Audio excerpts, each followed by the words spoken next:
Welcome to another insightful experience on Celeb Biz with me, Amili Josu, and today we delve into the life and career of a man who's traversed music, corporate branding, you just name it. Back in the day, if you've heard this song, I don't know how to sing, but I'm going to try. He goes like, baby, baby, I want you, I need you. Baby, baby, I love you, I need you, I want you. Baby, baby, I love you, I need you, I want you. Baby, baby, baby, baby, I need you. Baby, baby, I love you, I need you, I want you. Baby, baby, I love you, I need you, I want you. Baby, just something along that line, yeah. So he was once a musician. He's a musician, a dancer who is now a corporate figure. I'm talking about none other than Daniel Kojo Sobo, who is the CEO and founder of Carbon AV and EMY Africa. Kojo.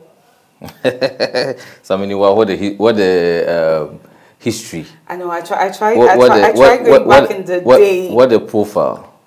Thank you so much. You're a big man.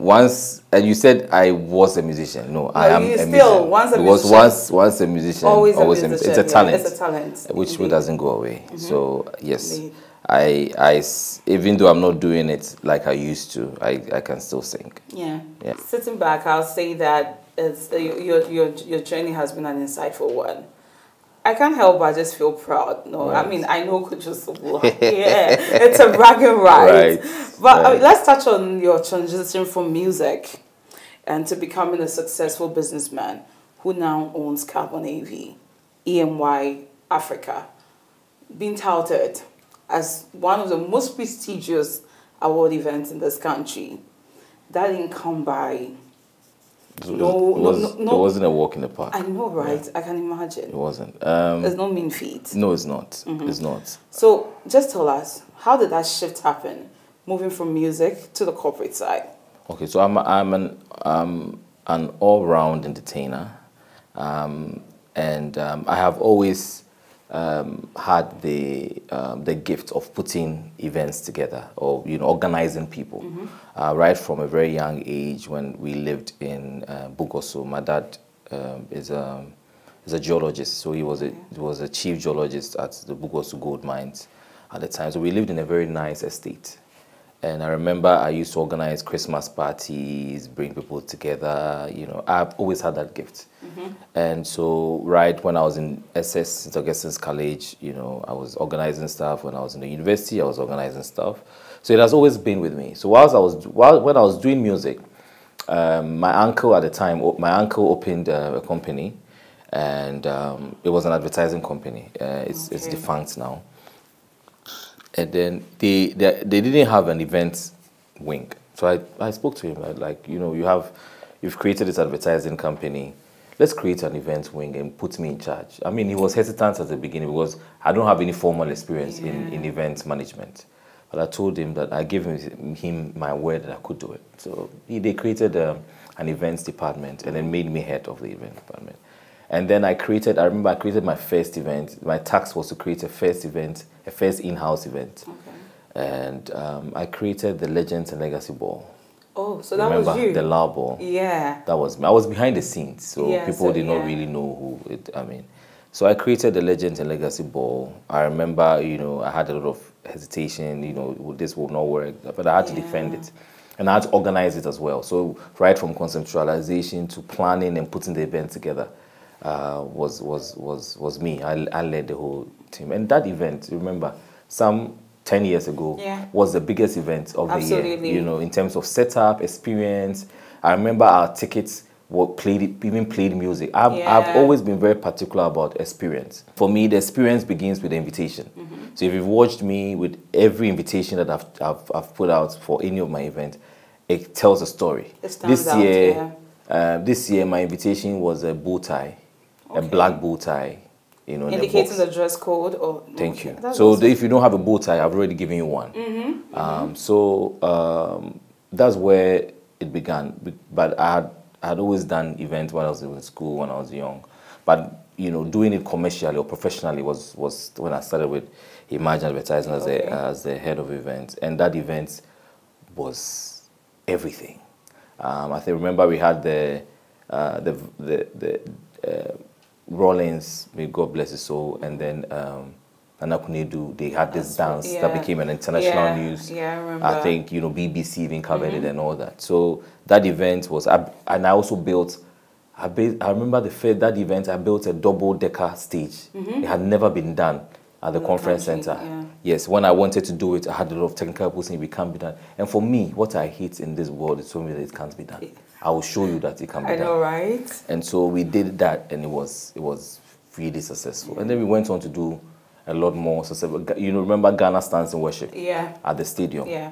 The best gospel event that has ever happened in this country. I mean, I produced that as well. So all those were trainings, were times when I was honing my skills and growing, and you know.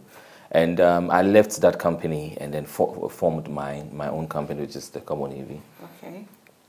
And the rest is history. We've done so many great stuff. I have so many good clients that I do stuff for. And then the EMY Africa as well. And as you rightfully said, we produce the most prestigious awards, not only here in Ghana, but you know, Africa now, but across Africa. It has always been Africa. Okay. Because it's EMY Africa Awards. Anyway, yeah, that's you get true. what I mean? We are living by its name. So over the years, we have always honored, you know, at least 2, 3, 4 people from across Africa. Yeah. Where we fly them in to receive, The or award. invite them to receive the award. But it was this year that we decided to do an out of Ghana event, and that's why people are saying, "Oh, now it's Africa." It has always been Africa, but we needed to incubate it for a while before we would move out. But we had always invited people to come to be part of it. Awesome. I mean, we're going to delve more into the EMY Africa journey, but before that, so before joining Imagine Advertising, were you already part of Rana? Yes, the music group. Yes. So it was music first before. It was music first. Okay. Yes, right after school, I you know, right after university, I just started doing music. Okay. But I had very high hopes for music. I don't know if because I'm called Daniel, but I've always had an excellent spirit. So whatever I do, I try to do it to the best of my ability. Yeah. But what happened, and then, you know, I had to move on to do other things. I believe that because we're all graduates and we all had a lot of talent. We had too many talents between the three of us. Kobe had his own dreams and visions, There was Kofi. and there was Kofi. So working together was hard, because even though we all wanted to do music, we also all wanted to also do other things. So finding time to do music was hard, and sometimes, you know, we just had to go our separate ways and then focus on the other things that we wanted to do. Yeah. I see. So for you, as 2 companies, you have to your name, Cabo Navy, EMY Africa. So how does your experience from the entertainment industry inform how you manage or go about these events and things? So I always tell people that life is, everything you go through life is meant to build you. You know, sometimes we go through failures, we go through heartbreaks, we go through disappointment. Some of the experiences that we go through, at the time we don't understand why we go through those things, but they are God's own design, God's own way of building us up, you know, and equipping us for our future endeavors. I understand performance based on, you know, being in a group with Rana. I understand performance and entertainment. I understand how an artist should be able to entertain. And so you can speak to any of the artists that I've built on my show. I know what I want from the artist. Sometimes I even select the music and send it to them. That is the song that I want. I engage stylists. So whatever you see on my stage, it doesn't just happen. I just don't leave it for the artist. Creative direction. Creative direction comes from us. So we tell you, we want this, we want that. This is the music we want to, you know. If you saw the performances that we had at the Emmy Awards, for instance, you saw Famille, you saw a fierce performance, Kamido, you know, you saw Asuko, all those things. Every single thing was produced by us. So we do it, you know, with the musicians. We tell you exactly what we want, and you do just that, you know, for us. So it has helped me to understand, to be able to delve in the mind of the musician, and to be able to produce a performance that fits the event or the show that I'm producing. Yeah. So it's been helpful. It's been helpful. So, I mean, you being an entrepreneur, you know the need for building a social capital is really valuable in the field you find yourself in. But then, how have you managed to build your social capital to that level, bringing all the big names in Africa to converge in one auditorium for your awards? How has the networking been like? How do you find yourself in these places? What do you do? So I always tell people that it shouldn't be about money first. It should always be about the relationship. So I'm very particular about relationship. I don't take gratitude for granted. So whoever does anything for me, I try to be grateful, for you to see that I'm grateful. And then again, we have also built a brand that is very, has become a very respectable brand. People like to associate with great stuff. People like to associate with success stories.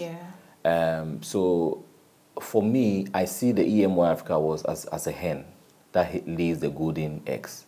So I keep on feeding it. I keep on feeding the event. So the event always looks good. Every year it keeps getting better. So if I am able to get anybody to attend the event or be associated with the event, what they see inspires them to keep coming, or inspires them to keep supporting. Because they see a brand, an African brand that is being produced or with international standards, knowing the kind of constraints we have, you know, in Africa and in Ghana. And for us to be able to produce a big brand like that, it inspires people. And most of these people who are very well exposed can see where the direction we are going. And so once all these Nigerians, once I'm able to get them to attend, or once they see the visuals, they're like, "Ooh, wow, is this Ghana?" They want to be part of it. So once you get people to I always tell people, you don't have a second chance at impressing people. Once I get through the door, you have to nail it. I have to nail it. And once you come to my event, you'll be blown away. Like all these Nigerians that came, next thing when I invite, they don't come. Because they know that it's an experience. It's not just, you just don't fly into Ghana for nothing. When you come, there's a great experience. You get to meet good people. And then again, there's also not a lot of platforms where you get to meet all these great people in one place. So some of these big people or some of these celebrities don't have places where they can go and feel comfortable, or go and then see their colleagues. So this platform has provided them a place to go and to be able to see some of their colleagues, network and chill and talk about, chill and even talk about business. So that is how we've created the EMY Africa Awards, over the years. And we are still growing. Every year we get better. If you follow that journey, every year, we get better. And we have also surrounded ourselves with very great people. Look at our board, for instance. Very great people, accomplished people who have thrown their weight behind us. Dr. Ernest Ufori-Sarpong, my board chairman, would go anywhere with me. He flew to Nigeria for the soiree, EMY Africa Lagos soiree. And so when you see a man like that who's so accomplished, who has so many businesses, still making time. Then who are you? Do you get what I'm like? Who am I? Do you get what I mean? But all this is because I give them the respect that they're due, and whatever I'm supposed to do on my part, I do it. I don't take their time, their energy, their support for granted. I believe that that's what, as young people, we need to do. That our words should be our bond. Our words should be our bond. We need to, respect the people that throw their weight behind us, because it's hard. It's really, really hard to get people who would support your vision. And so once you get that, don't take it for granted. Make sure that you exceed the expectations. Because my board, every year we do a presentation and let them know that, oh, this is what we are doing. But then when they come to the event, their expectations are always exceeded. My board has some of the top people in there. I have Joanete, who's you know Joanete? Yeah, the advertiser. Yes, he's huge. Very I have Dr. Ellen Hagan. I have top people who make time to come and sit and talk, because I always exceed the expectations. And that's what the advice I would have for young people, that you don't have to take the support of people, even the smallest people, for granted. Yeah. Once you say something, once you give them a picture of something, you need to live up to it. Fulfill your promise. That's true. Now let's touch on your personal branding, considering your background as a musician, and how you're now able to broker deals between all the big men and women across Africa, and even beyond. Because I mean, you brought some Hollywood stars down, yes, at a point in time. That was a Carbon AV initiative, right? Yeah. For the awards? No. When Sherry came down? No, that was still Emmy Africa. Oh, okay. Yeah. Okay, that's awesome. Now, let's touch on the personal branding bit. How do you manage to carry yourself in that manner? Because I mean, when someone hears, oh, Kojo Sobo, let me say Kojo Rana, a musician, well, what good can he offer? What does he have to tell us? I mean, gaining that respect, you talked about not taking anything for granted and showing gratitude. But your personal branding, for all these years, how have you managed to sustain it? Because when Kojo Sobo's name comes to mind, okay, you hear, I mean, two things. There's that word classic. You branded yourself as a classic man. And then there's professionalism. Yeah. Yes. How did you manage? I think that it's innate. I've always had everything that I told you, that I have the spirit of excellence naturally. The way I carry myself, the way I dress, the way it comes to me. It's not something that I learned. It just came to me. And I think that maybe my upbringing also helped. I stated earlier that I stayed in the Mines area. I was exposed to DSTV when I was very young, when nobody had even most people in Accra not even seen DSTV. So like a DB status. Not necessarily, but I had some level of privilege when I was growing up. Yeah. So I was exposed to MTV Base, KTV, Cartoon Network, all those things. You know, those things really shape your perspective. So I was exposed to all those things. I was started watching MTV Base Awards, all those channels, all those things very, very at a very, very young age. So I've always had that kind of out of Ghana, out of world, view of things. So when I was doing music, if our music had gone as far as I wanted it to go, you would have seen that same growth, like what I'm doing with the EMO Africa Awards. It's just natural, and I also have a lot of respect for people that I work with. It also is also one of the reasons why I'm able to sustain relationships, and people are also first judge you by how you appear, and people take that for granted. And so even when I went to Lagos, there are some people that I had never met before, but I had meetings arranged. But the way I came through, the way I did my presentation, they had no choice than to say yes to me. I had partnered with Mercedes-Benz Nigeria. Yeah. And it was just one meeting, and these guys said, we will do it. I think that packaging is really incredibly important. Branding is incredibly important. I believe that people should understand their brand and live it through and through. I understand the brand, the EMI Africa brand. I understand the EMO Africa brand. So we live by its ethos through and through. Our printing, our imaging, even the guests that we invite to our events. You have to be at that level.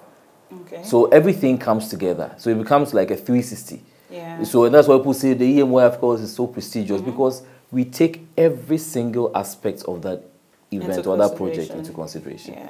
We don't leave anything, because all these things are things that come together to create that experience, that creates that image.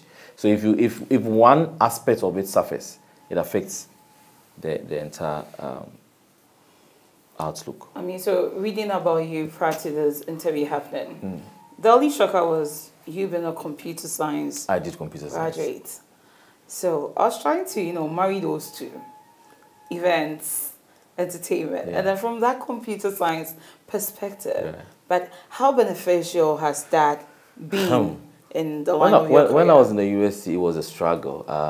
So in my second year, I called my dad and said, "Dad, I want to change this because I realized that it was peer pressure It wasn't your made calling. me that made me do computer science." Oh, okay. I was on top of my class. I mean, we're I think about 5 people in my class that were always getting the A's, and for me, failure is not an option.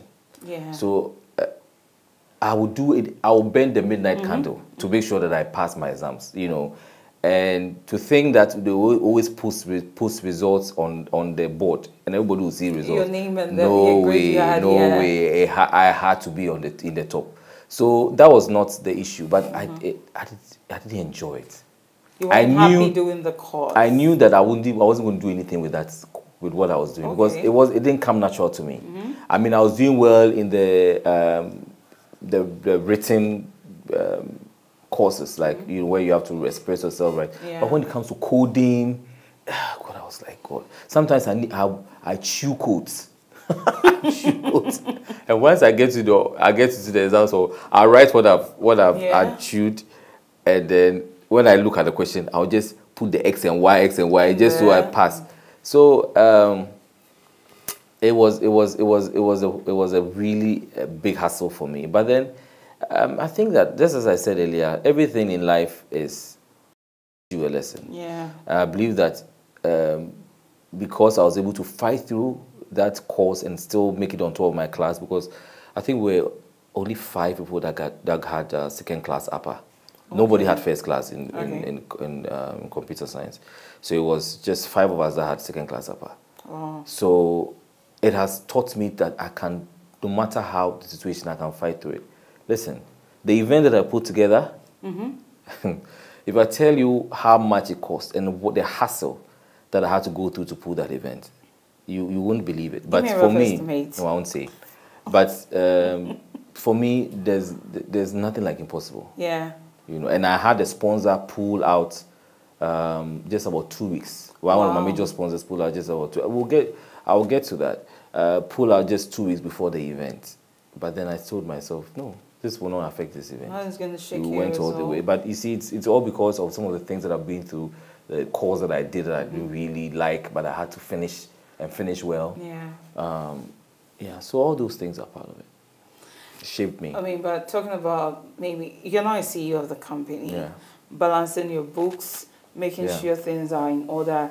Do you have to fall on, other professional courses to learn that, or?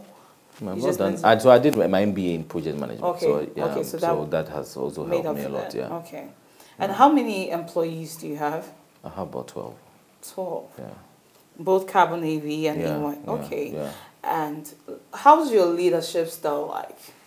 Oh, they call me by my first name. We have, it's like a family. It's like a family. So they can come up to me anytime. We chit chat. They're like my brothers and sisters, but they know that they can't cross certain lines, Yeah. especially when it comes to delivery. And I always tell them that the back can look bad, but the front, Never. no way. No I will not allow compromise. you. I will not allow you. So we have our own, disagreements, but whatever they need to do to make the front look good, it's done. So they know that we don't play with our imaging, we don't play with our outputs, everybody here is aligned. So let's just cast our minds back to the first edition of the EMI Africa Awards. How were you able to market it? Okay, so we made sure, even though it wasn't as grand as this, we made sure that people got the message. So the first was at the State House, and it was still banquet. Yeah. It was a beautiful stage, at that time. And people got the picture that these guys are trying to do something prestigious. I remember at the time I had some support from Land Rover, Okay. at the time. The first one, I also had some support from, we had some few supports. But we were able to do the event such that people got the picture that, oh, these guys are up to something. So I always tell people that no matter how small you start, let people get the picture, because definitely anything grows. But once the foundation is good, people would get it. And the kind of people that we even honored at the first event set the tone for subsequent ones. Because sometimes you go to people and say, hey, why honor Neda, or who has received this award? Once you start mentioning names, it becomes an easy, it resonates. An easy conversation. I mean, you talk about the fact that EMY Africa was, started to celebrate men. Yes, to create that impression that there are men who are excelling and need to be celebrated. I mean, looking 8 editions, right? Down the line, 8 years down, yeah. I mean, looking at it, have you really been able to achieve that aim of painting that picture about men in society? I think we're on course. I think we are getting there. I know that it's not going to be a 9-day project. So we are working hard. I think that Father's Day is getting a little bit buzz now. So that's encouraging. We try to do, we started off as a Father's Day event. So we were always doing it around Father's Day. This time we moved it from Father's Day, but then we try to do activities around Father's Day that would create a buzz. We are still very passionate about it because young people who don't have positive male role models in their lives need to see some of these things and know that some men are, there are some great men, and the young boy can aspire to something better than unfortunately maybe what they have in their homes. Society must not accept the status quo that, oh, some men are irresponsible, and then we leave it at that. So that is what we are very passionate about, because we believe that a society is made up of the man and the woman, and every child needs that father figure in their lives to be able to grow up to become a better person for society. And so we are playing our part as EMY Africa Awards. And for us, it's not just about the glitz and glam. We do the Inspiring Greatness Forum. We do the Treated Rights campaign. We are just about releasing a new magazine called the Generation Now magazine. So we do things that grooms, young people so that they can aspire to the greatness that we celebrate as a brand. I believe that when you see people who come from where you come from, people who speak the same language, people who have the same skin color. That kind of representation. It's, representation matters. It matters a lot, because when we're growing up, we read about Bill Gates, all those white people with the West. So far away, but these are people who have grown up and done great things in our setting. So you have no excuse, because the same challenges that they also encounter, and that is powerful. Representation is powerful, and that is what we're doing. Now, talking about you mentioned the magazine, right? That one is a new one that's coming up. No, we have always had EMY Africa. No, EMY is different, but you just said is it a generation? The generation now is an edition. Okay. Of the EMY Africa magazine. Okay. We have every year we dedicate one edition to young people. I see. How does the whole magazine part feed into the brand itself? So we use the magazine is an extension of the awards. So we use it as a platform to further write or talk about some of these successful people. And that one stays in the shelf for a longer time. So for instance, after the awards, we have an awards issue coming. So we tell you more about the winners. Okay. So it can always be there. You can always refer to it. So it's an extension. So we do the TV, and then we also do the print. The print. Yeah. That's awesome. And with a team of less than 20 people, how do you manage to pull up such a magnificent big events like that? Is there some outsourcing that goes on? And I see you on the day of the events looking all prim and proper in your tuxedo. So I doubt you go behind at the back end and be screaming orders or do this. How do you manage? Okay, so I have a very efficient team, but then we also get a support of suppliers that we've worked with for a very long time that understand our level of delivery. Okay. So yeah, we have team that come in when we need them. Okay. To work on it. Of course, we also get volunteers as well who come in and then work according to our style.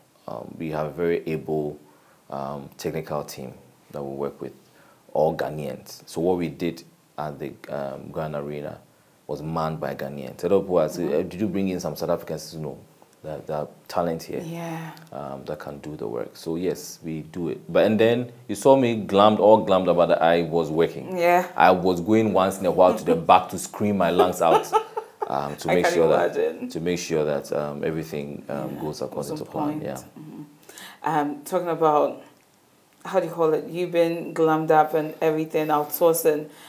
You said you used, like, everything was manned by Ghanaians. People have complained. Yeah. The work attitude of some Ghanaians. Oh my God. When it comes to artisans, especially. Oh God, it's terrible. So I don't even need you to complete it. It is terrible. It is terrible. So you need to micromanage every single thing, because the very moment you take your eyes off, that's when the guys are messing you up. Something's going wrong. It's terrible, and you are just one person. You can't be everywhere. Yeah. But then, unfortunately, you have to be everywhere in order to achieve that kind of excellence that we achieve as EMY Africa Awards. Fortunately, I have some great ones, great guys, who always come. Somebody like Tony Tometi, you can sleep.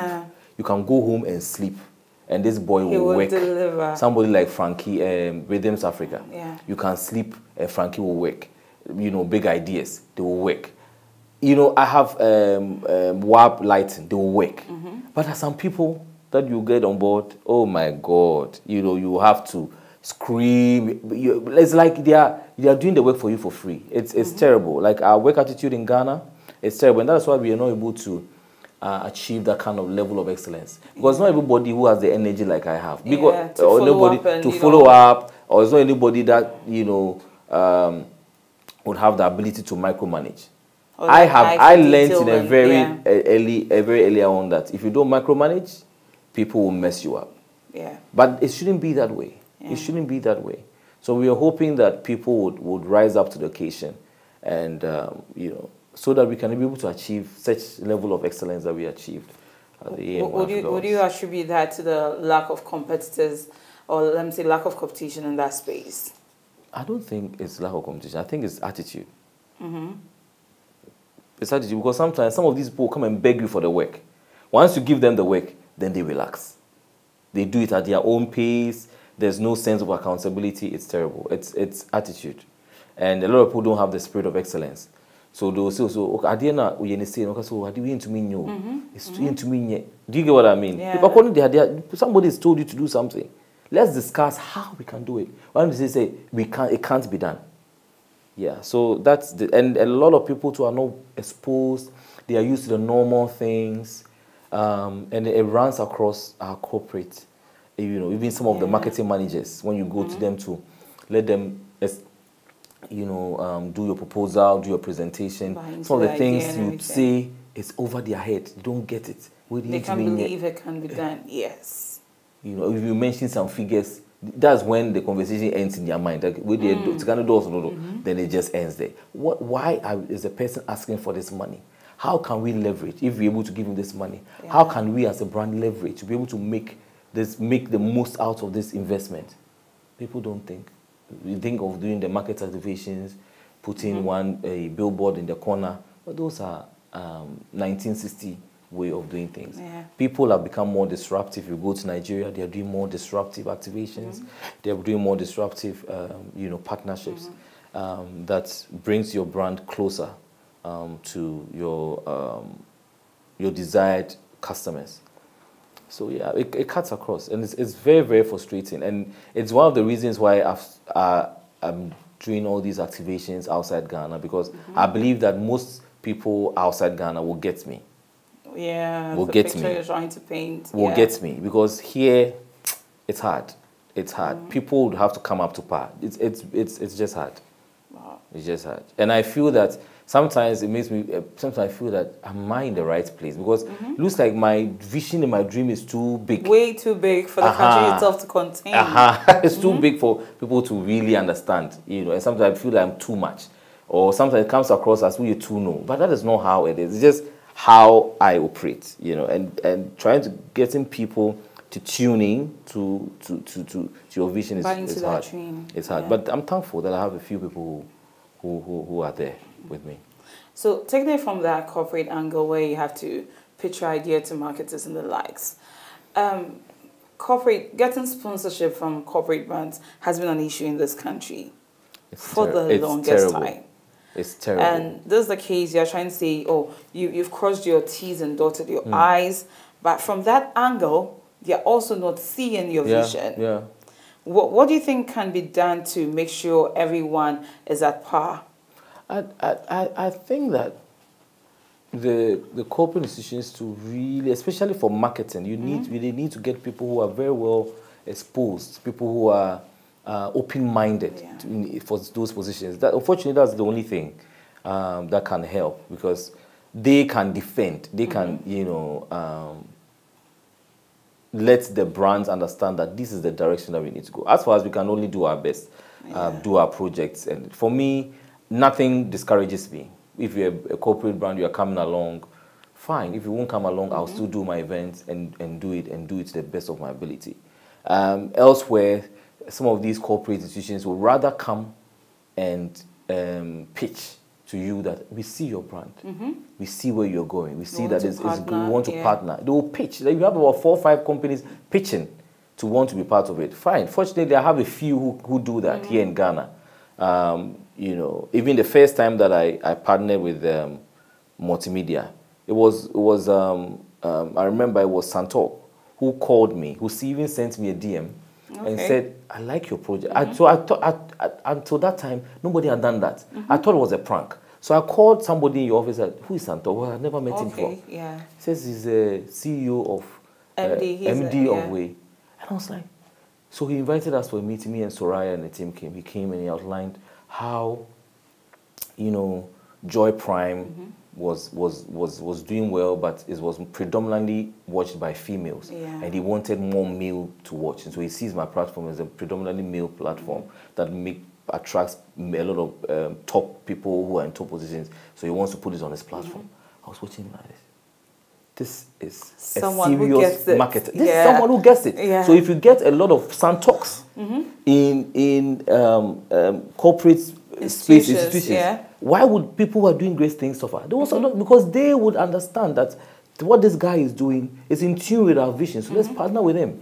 Santok made everything so easy. I didn't have to, like, he understood that the brand, he needed the brand. Yeah. Do you get what I mean? Yes. That's what, because as for us as creatives and as producers, what we can do is to produce our content. Dream big and then make it happen. Yes, and then you have to plug in. The Grammys, the Oscars, they are bids. People are bidding to be part of it. People are, what's the word they used to call it? There's a word. But the corporates, the media houses give them a lot of money to carry the event. So that the producers can just go ahead and just do the event. But unfortunately, that's not the case here. So it makes it really, really, really, really hard. And that's why sometimes people will start and they'll fall by the roadside, or they'll compromise along the way, and then, you know, the event loses its value and all that. I don't blame them. It's really, really, really, really hard. You know, it's really hard. That's true. And most event organizers have bemoaned the lack of venues in this country. For you, who's so big on the experience scape, does this also pose as a worry to you? Yes, we have a lot of challenge with space, but thankfully we have the Grand Arena now, which is a big space, you know, where you can do just about anything you want to do. My event was in Kempinski for a very long time. I had to move it to Grand Arena because of space and the kind of experience that I wanted to. The kind of set that I did at the Grand Arena would sit in the whole space of Kempinski, the whole space. So I had to move. So we need a lot more of the Grand Arena, a lot more.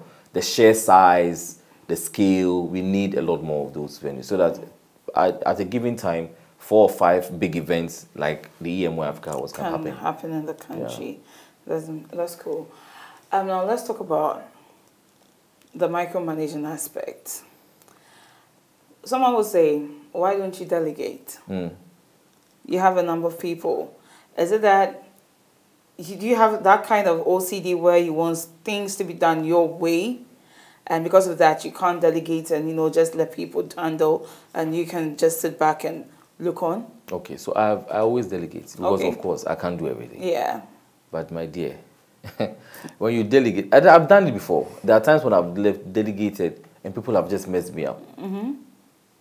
And they will just walk away and you have to deal with the client. Yeah, that's true. They will walk away. And what's worse is that they will even come and demand for the money. That this is what we agreed and you have to pay them. So I've learned that it's not that I don't delegate, I delegate, but I will micromanage you. I will look into everything that you're doing to make sure that it's at par with what we want to deliver. Because once with the micromanaging, people still disappoint me. Imagine if I don't micromanage. Imagine. It's not the best thing. I don't enjoy doing it because after every event you get so drained, you're so tired because you have to make sure you look everywhere. But until people rise up to the occasion, we keep on doing that. I'll tell you, a lot of people want to achieve the level of success that we achieved, but they are not able to because they leave things for other people to do, and they don't supervise them. They will let you down. They will let you down. And EMY Africa, there's no open voting? There is. It happens. There's voting for 5 categories. Okay. We have the 5 competitive categories: music, actor of the year, discovery of the year, design of the year, and I think that's the last one. There's only 5 that we sports that we vote for. Okay. But all the others are competitive, honorary. Sorry. Yeah. Awesome. So that's another way of you, recouping your investment. It's free. The voting is even free. Yeah. So funding. Sponsorship. Solely sponsors. Yeah. Wow. Sponsorship. Interesting. And then some individuals also throwing. Of course, that is also falls under sponsorship. So. Awesome. So what would you say are the key ingredients, or let me say, elements for organizing successful events? I think that the first thing is you need to understand your brand.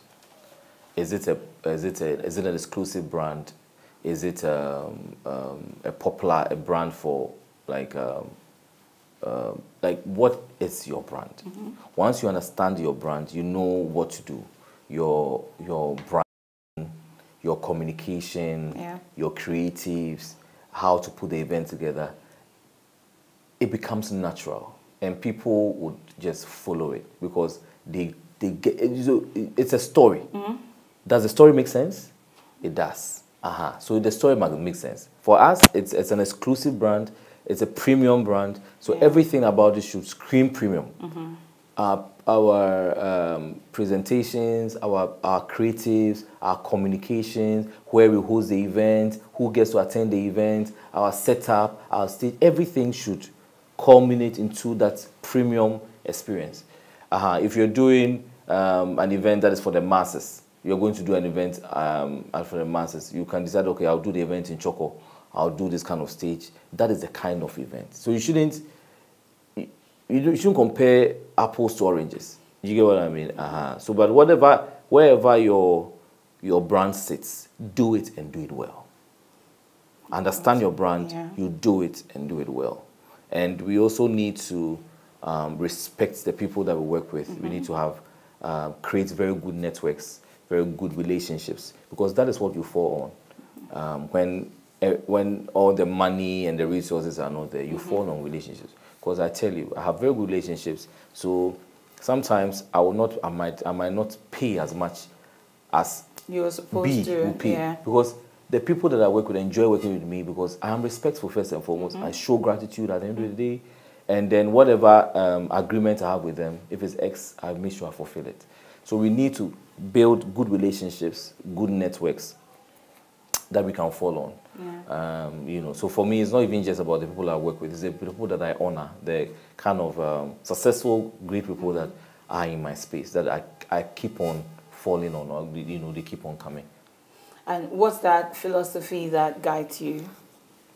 The philosophy that guides me is that if it must be done, it must be done well, or go home.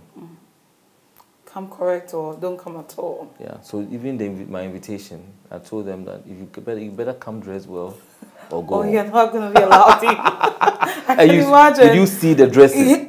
Did you see it? I mean, that we are having a serious time because we need to release the top 10 best dressed meal. And you can't settle. It's looking more like a Met Ball sort of. I am telling you, on a different level. It's a different level. So I mean, however you position yourself, people would regard you that way. So when people come into the EMO Africa House, they need to come correct, or they have to come correct. They know that they have to come correct because we need Beguase. Yeah. You feel out of place.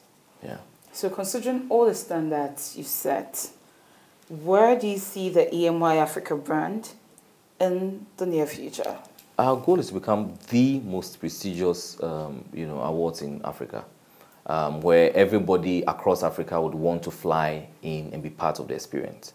And we have a lot of offshoots of the awards coming up.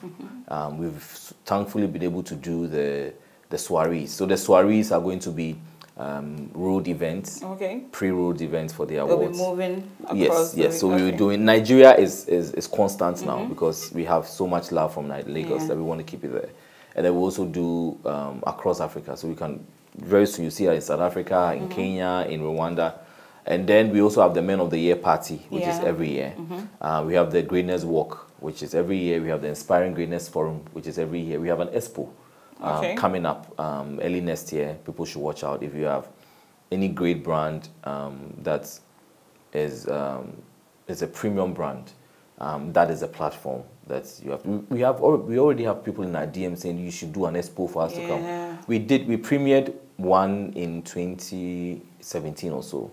It was very successful at the Polo Ground, so we decided to shelve it a little bit, go back and also do a lot of work and build the brand even bigger. And now we are where we are. And so people are, even from Nigeria, people want us to do an expo for them to exhibit there because they know that we'll be able to bring the right people to your doorstep. To your doorstep. So yeah, we'll be doing that next year. So if you're a brand out there, you make shoes, you are into tech, you're into fashion, you're into branding, whatever you're into, once we put out the information, come. I think that it's going to be one of the biggest trade shows that's this side of town, and so you should be part of it. So yeah, we're looking to growing in leaps and bounds, not only here in Ghana but across Africa. And the EMI Africa Soiree is a testament of how the whole of Africa is viewing the platform, because the soiree in Lagos was mind blowing. We're looking forward to doing more in other African countries.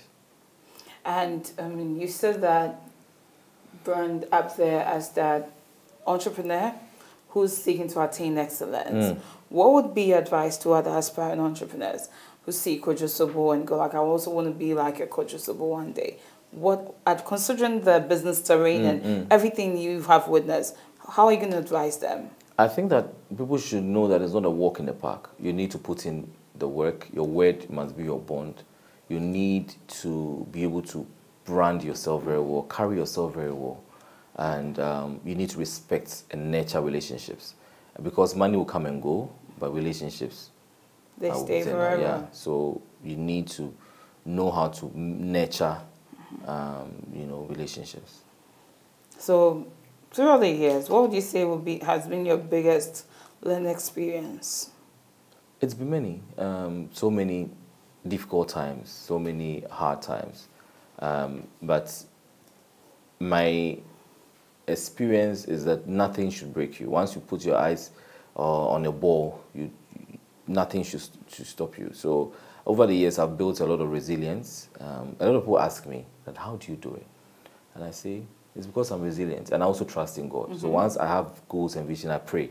I go to church, I kneel on the altar, I pray. And once I've prayed, I know that nothing can stop me. It's sorted. Nothing can. And sometimes there's some supernatural power that just takes over.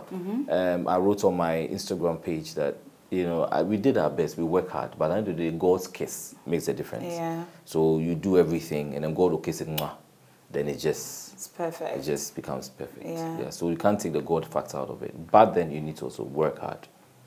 And that decision about setting up your own business, Yeah. what have you enjoyed most about making that decision? I think it builds you, it makes you more mature. You know that at the end of the day, if you don't work hard, you don't eat. And then you also know that there are a lot of people who are depending on you. It's not just them; their families are also depending on you. So you need to bring some Your food to the A table. game. So you're always on your toes. When people have gone home, you are here. Sometimes I'm here till 10 o'clock. I'm here till 11. You know, there's a lot of sacrifice that you make, but then it makes you a better person. So, music. Should I look forward to hearing another soothing song from Kojo? I'm not giving up on music yet, but I might not be the one in the forefront. I might support an artist. Managing? I manage an artist. What It's about something. starting a label or something? Well, that can happen, but I have not given up on music yet. I still have my eyes on it, and I know I can make a huge difference because of where I sit, the kind of contacts and connections that I have. Yeah, you have now. I know that if I pick an artist and I really want to support, I can. So I'm just looking for the right time and the right talent that I can support and help. Awesome.